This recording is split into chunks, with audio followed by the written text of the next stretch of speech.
Old Medical, and this is Mary from Vizenda. And are you sitting in your Vizenda Yeah, office? I'm sitting in my visitor office.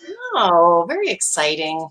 It is. Um, so, I am really excited to have my friend Mary here again.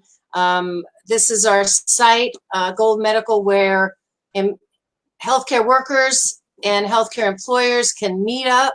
And please go to Gold Medical Jobs and find out all about how you can do that. For the worker, it is free. You can put your profile in free. For the employer, it's a nominal fee, and you can go um, get as little or as much from Gold Medical as you want. But what we do here on our video is just talk about all things healthcare and wellness and employment and so forth. And Mary had an idea. She's brilliant. She had an idea. It's Thanksgiving week.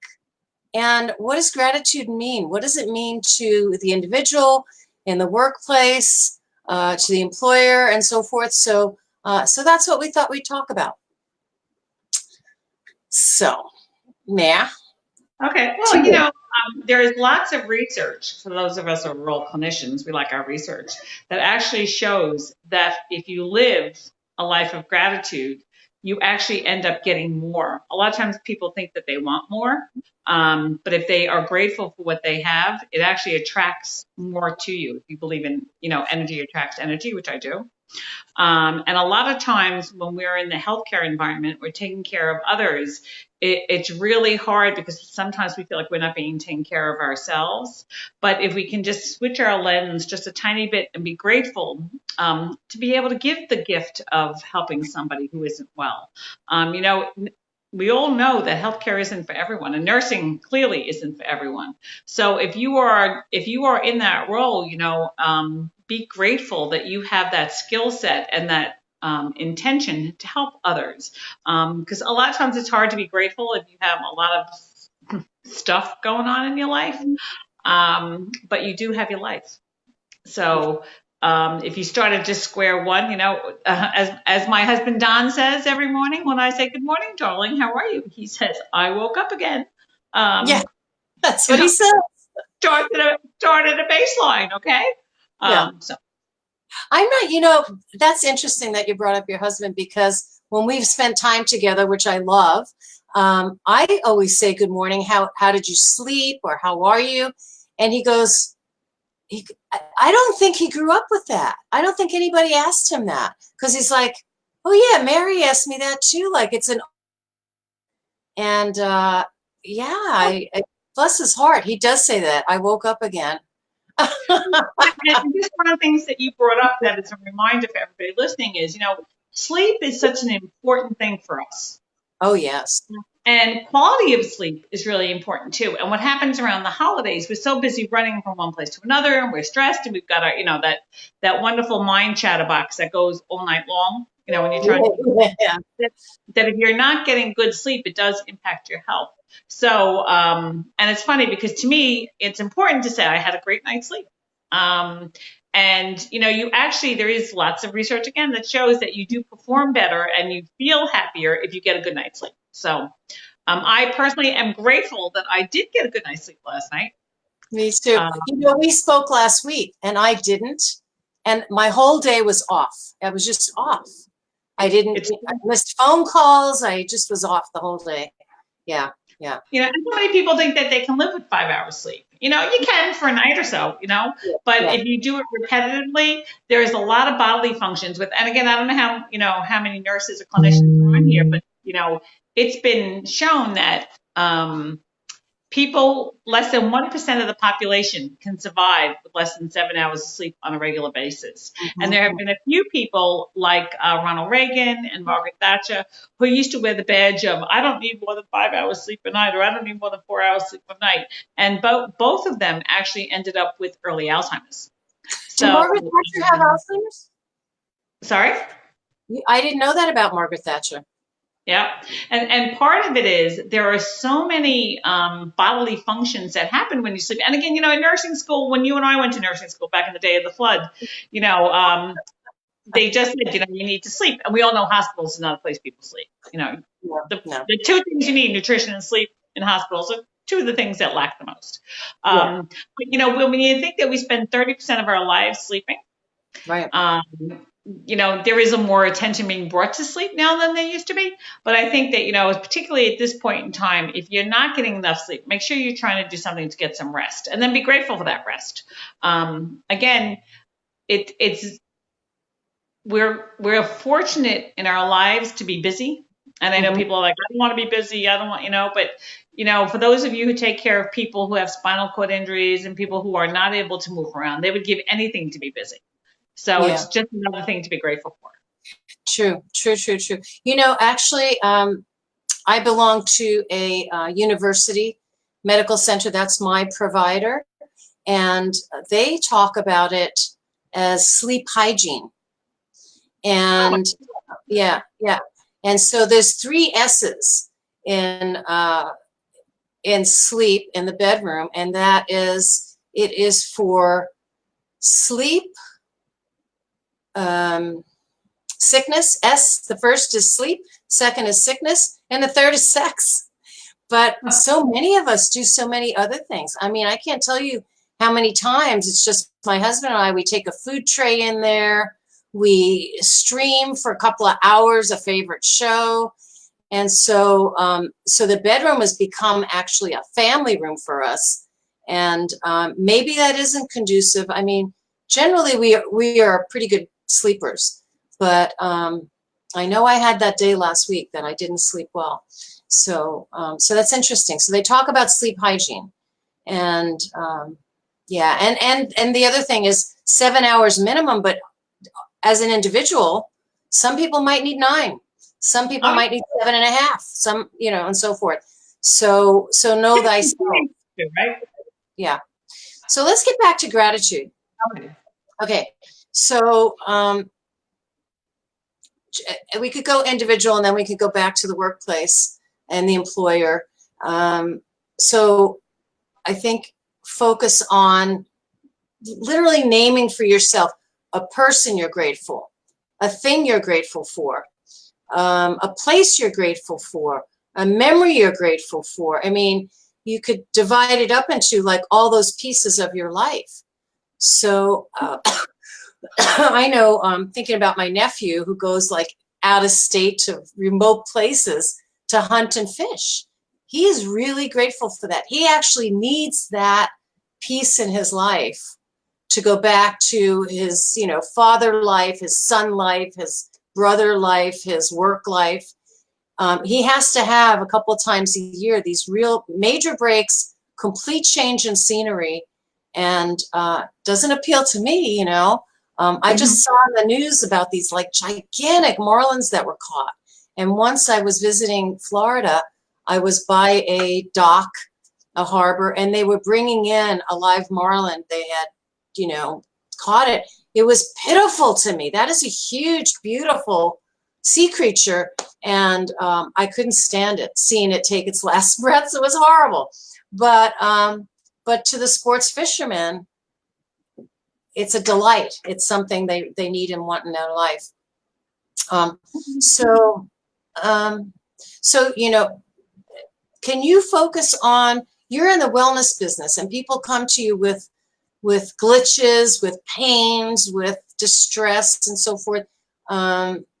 What suggestions are, you know, I'm saying people, places, things, memories. Are those the same things you would have them focus on? Do you have them focus inward or outward, or does it change from individual to individual? You know, one of the things we do is because it has been proven again that if you live your life in gratitude, it changes your life. So you know, part of what we ask them to do is every day when you get up, and some of you know, maybe you don't want to meditate, maybe you don't, but when you're sitting there having a cup of coffee, write down three things that you were grateful for. And it could be that you're able to hold a pen and write. I mean, that sounds crazy, but you know, when you Yeah. think so many people who aren't able to do that. So, and it could be all the little things, you know, that you had enough food yesterday or you had too much food, whatever it is. But, you know, it doesn't have to be, you know, people think, oh, I won the lotto. I should be grateful or I won this. You know, you have a friend, be grateful, you Mm, know? You have all your limbs and you can walk and be independent. Be grateful because so many people can't. And if you look at people who really thrive and who inspire, oftentimes they're people who don't have all this. The abilities that we have available to them, I mean, Helen Keller, for goodness sake, right? Or people who are in the Invictus Games, or they're just they're all grateful that they're able to do that, and we actually take for granted a lot of what we have for life. And it's funny because, this morning I was in the hot tub because I sit in the hot tub in the morning, which I'm always very grateful for. That sounds great, especially in a cold climate. Yeah.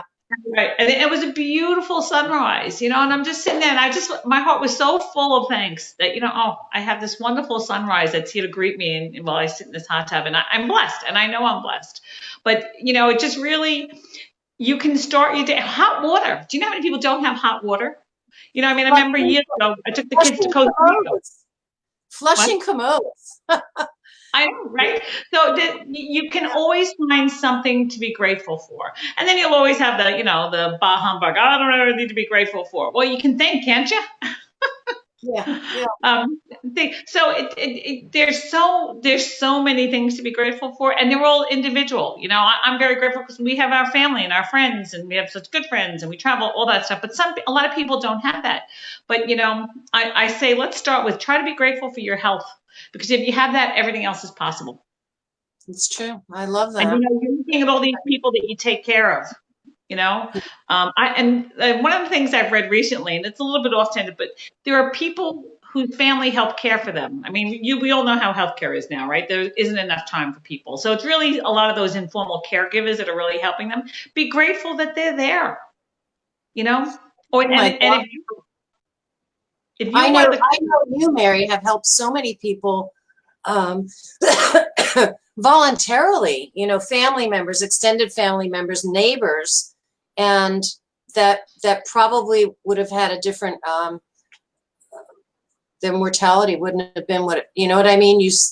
I just know, and I know that they must be so grateful for the ones that are still here and the ones that are gone, to have had you there. And I know you're grateful to have been able to do it. Oh, I am grateful. And I mean, I'm grateful that I have people in my life like you that are the same way. You do the same thing.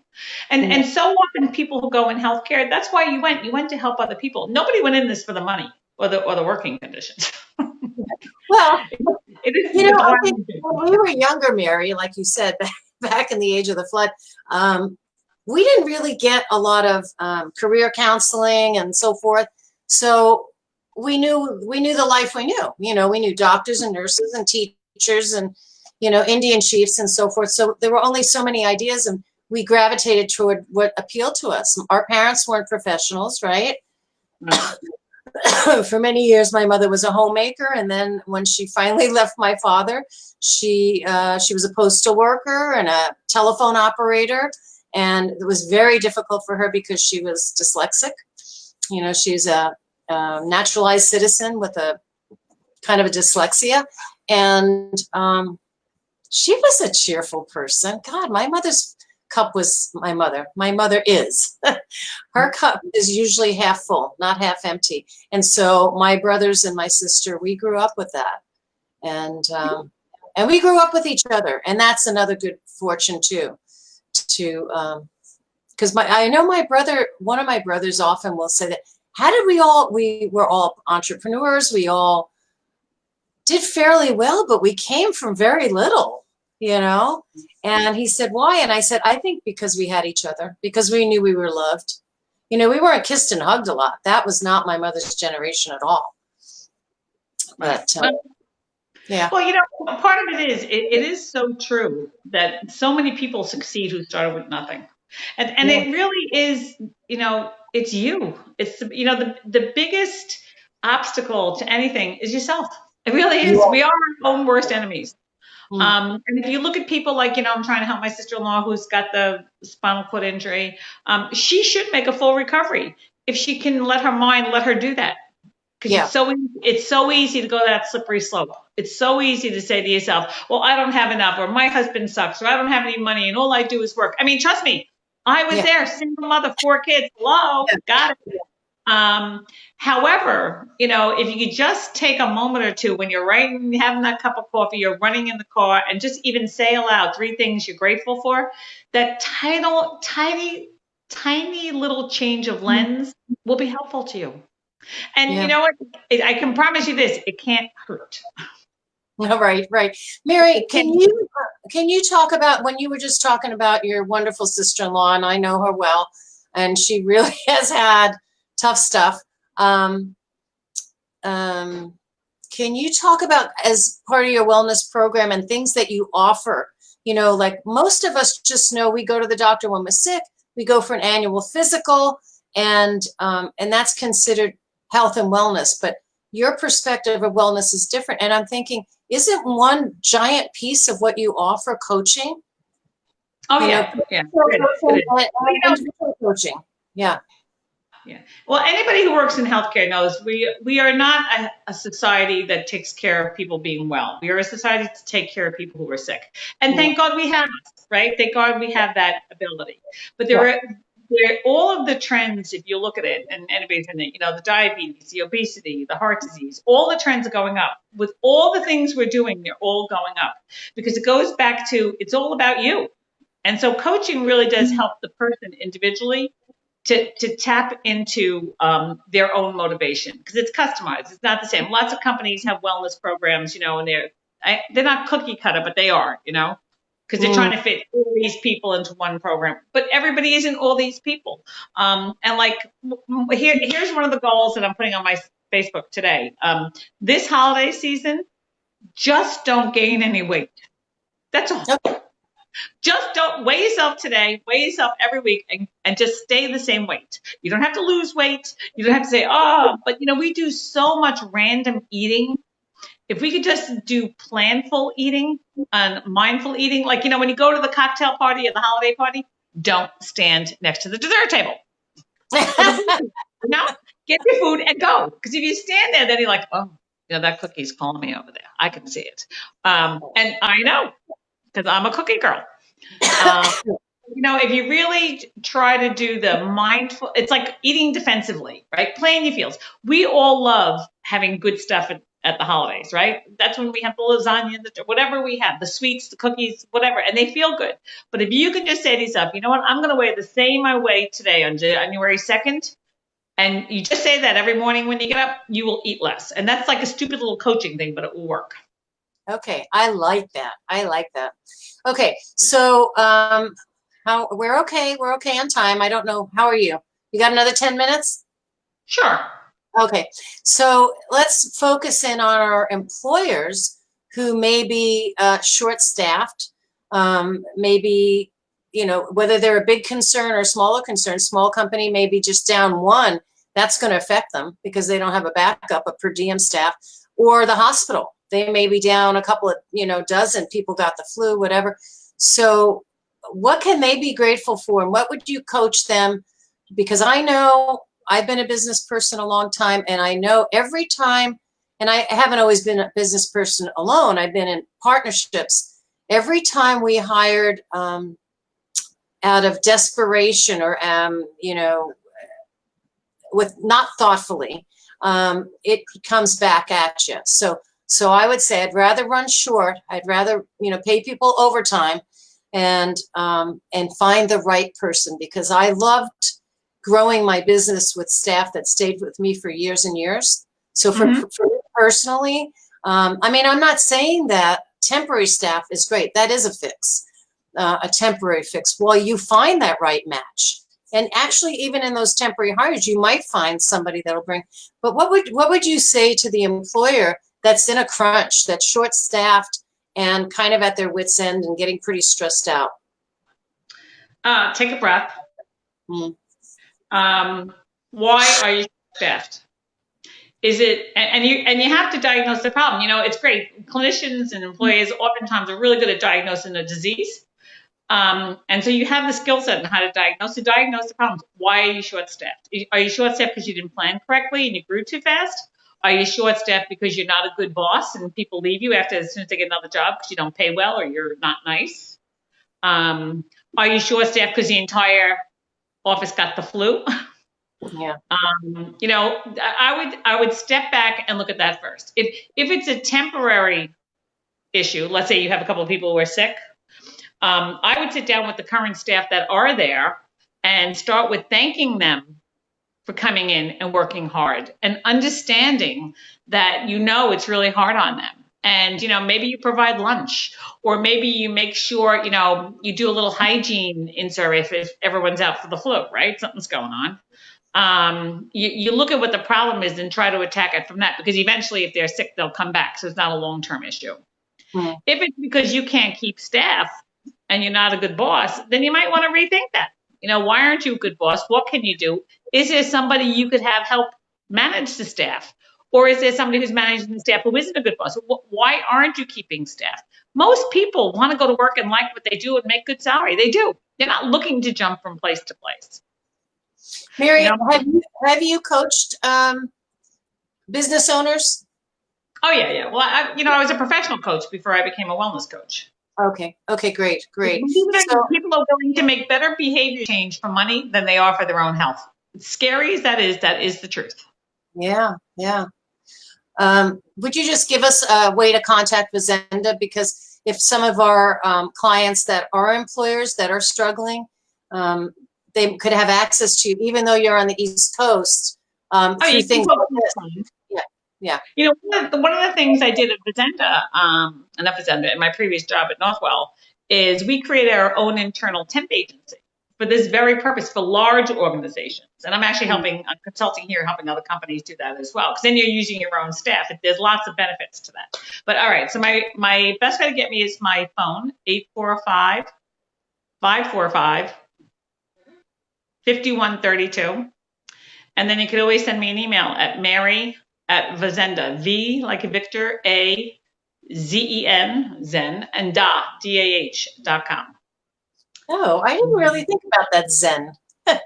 How appropriate. How appropriate. But wellness in corporations is just as important as wellness in yourself. Oh, yes.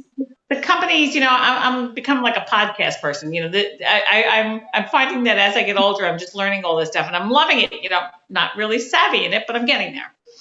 And time and time again, it proves that companies that have engaged employees have better outcomes, better staffing, happier employees. It all works. Yes. So there's so many ways to do that. Now, you also have a very low unemployment rate at the moment. So anybody who wants to work can work. And I go back to what you said earlier. Never hire in desperation. It's like going to the supermarket hungry.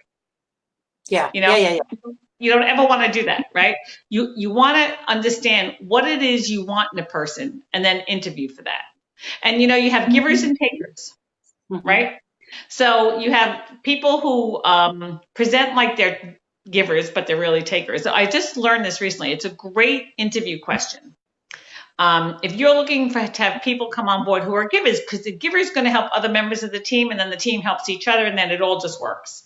The question is, name 4 people whose career who you mentored and whose career took off, and tell me the story about them.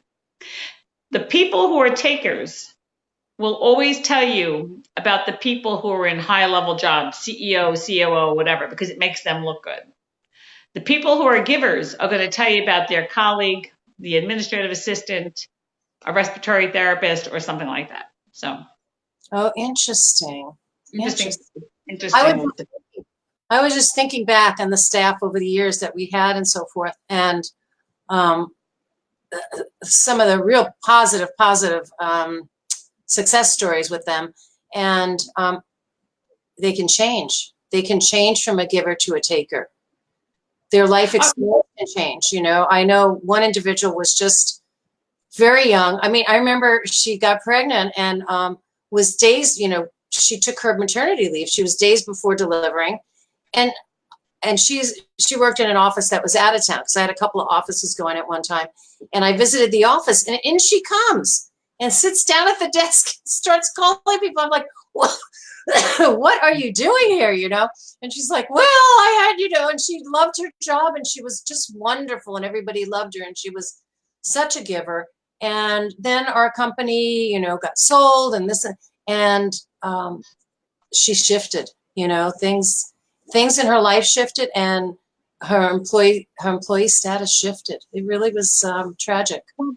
But again, people thrive for the people they work with and for. It's the environment, right?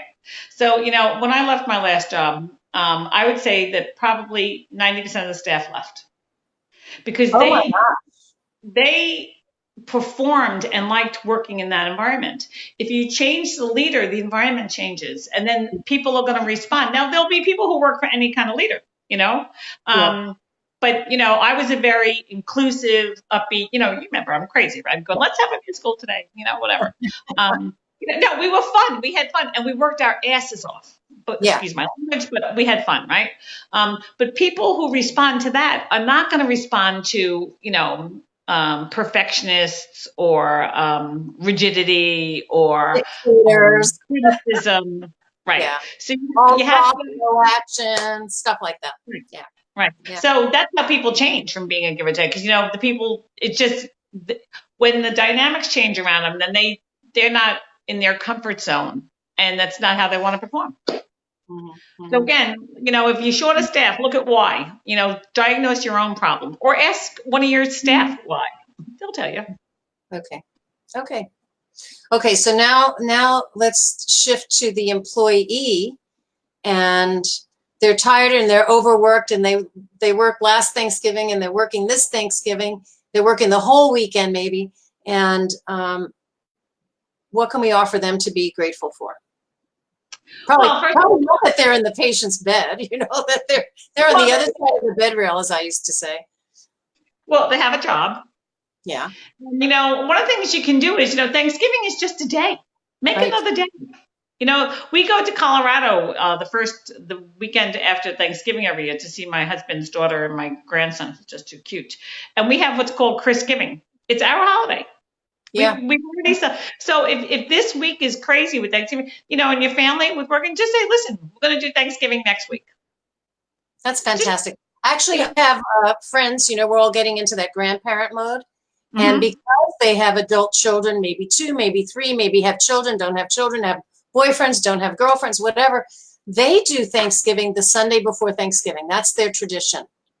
Yeah. And they wind up getting the grandkids and the kids and the spouses and the girlfriends and the boyfriends, and it's wonderful. She just posted pictures of the the pumpkins and people in the kitchen, and you can see they were just still shots, but you could see them smiling and giggling, and one of the grandsons walking around in his diaper. It's just darling. And you're right, it's just a day, and we've often done that. Our families, in different towns, in different states. We did it in October one time because my brother and his 3 kids and his wife were here, or we've done a birthday. My daughter's going to be gone, so why don't we celebrate her birthday the week before? Or yeah, that works. Just don't have a day. And if you want to be grateful for something, be grateful. You're going to make the overtime. Yeah, that's always, that's more funds in the bank. Right. I mean, just you have to look at it. And a lot of times in the hospitals on holiday weekends, we all know that it's sometimes the staffing isn't as full as it is during the week, right? Mm-hmm. So, it's a time that, maybe it wouldn't be as stressful to work either. I actually used to like to work the holidays, to be honest. Mm-hmm. Yeah. Many holidays I didn't mind working, but when the kids were small, I didn't want to work Christmas. I didn't want to change that up, but I'd work New Year's or New Year's Day or Thanksgiving weekend. Yeah. Well, we used to switch, right? People always had to say that they liked others. The young girls always liked to be off New Year's. New Year's, I'll work. I don't care. Yeah. Mary, thank you so much. It's so good to see you. You and too. I'm so excited about Vizenda. It's very, very beautiful behind you. I know the rest of the office is beautiful too, but maybe next time you can give us a tour around your wellness place. I absolutely will. All right. Well, to everyone, have a very, very happy and healthy Thanksgiving. Eat responsibly. I love that tip. I'm going to go weigh myself now. I love that tip. Thank you so much. Don't gain any weight. That's it. That's your bar. Okay. All right. Have a wonderful Thanksgiving. Thanks, sweetheart. Love you. Love you too. Bye, everybody. Remember Gold Medical. Remember Vizenda.